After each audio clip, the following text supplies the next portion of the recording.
Форманы толтуруудан мурун компьютериңизде керектүү документтердин скан нускалары сакталганын текшериңиз. Документтер PDF, JPEG жана PNG форматтарында болуусу шарт. Жүктөлүүчү файл 10 мегабайттан аш болсо керек. Эгерде файлдын көлөмү 10 мегабайттан ашса, аны I Love PDF сайтында кичирейтсеңиз болот.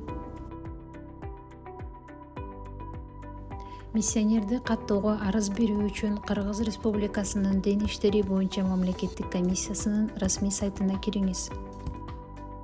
Андан кийин башкы барактын жогорку оң жагындагы диний уюмдарды онлайн каттоо баскычын басып, арыз берүү формасына өтүңүз.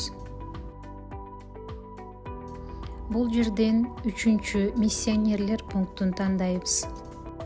Арыз берүү барагында бир нече талааны толтуруп, керектүү документтердин скан нускасын жүктөө керек. Сөзсүз толтуруу керек болгон талаалар: чакыруу жиберген диний уюмдун аталышы, миссионердин толук аты жөнү, электрондук дареги, телефон номеру. Кийинкиси миссионердин жайгашкан жери, адреси. Бул жерде облус, шаар, айыл, көчө, үйдүн номери көрсөтүлөт.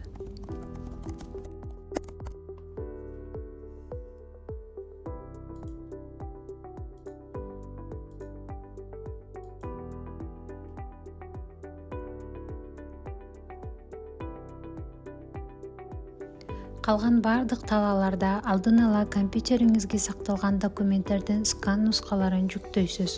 Бул үчүн тиркөө баскычын басып, керектүү документтерди тандоо керек. Арыздан сырткары кирүү-чыгуу визалары менен паспорттун көчүрмөсү тиркелет. Кийинки талаага миссионердин анкетасы жүктөлөт.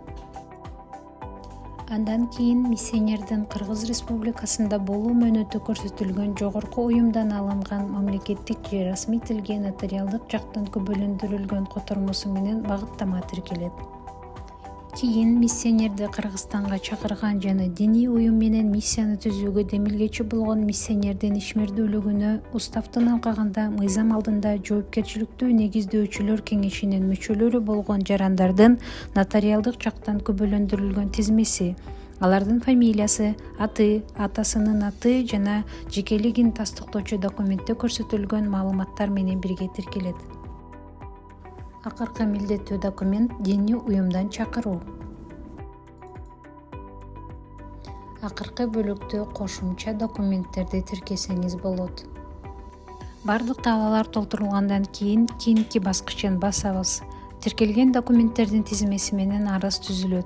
Андан кийин арыз берүүчү тастыктоо баскычын басат жана арыз иштеп чыгууга жөнөтүлөт. Эгерде арыз берүүчү арызды өзгөрткүсү келсе, анда ал жокко чыгаруу баскычын басып, арыз формасынын барагына кайра кайтып келет. Тастыктоо баскычын басабыз жана арызды толтуруу процессинен кийин арыз каралуу үчүн базага түшөт. Ошол эле учурда арыз берүүчүгө арыздын ийгиликтүү тапшырылганы тууралуу билдирүү жана арыздын статусун көзөмөлдөө үчүн арыздын номери электрондук почтасына жөнөтүлөт. Эскертүү: миссионерге белгиленген өлкөдөгү эсептик каттоо жөнүндөгү бөлүк 1 жылга гана берилет. Көрсөтүлгөн мөөнөт бүткөндөн кийин миссионер мамлекеттик дин иштери органында кайрадан каттоодон өтөт. Бул колдонмо сиздерге пайдалуу болду деген үмүттөбүз. Көңүл бурганыңыздарга рахмат.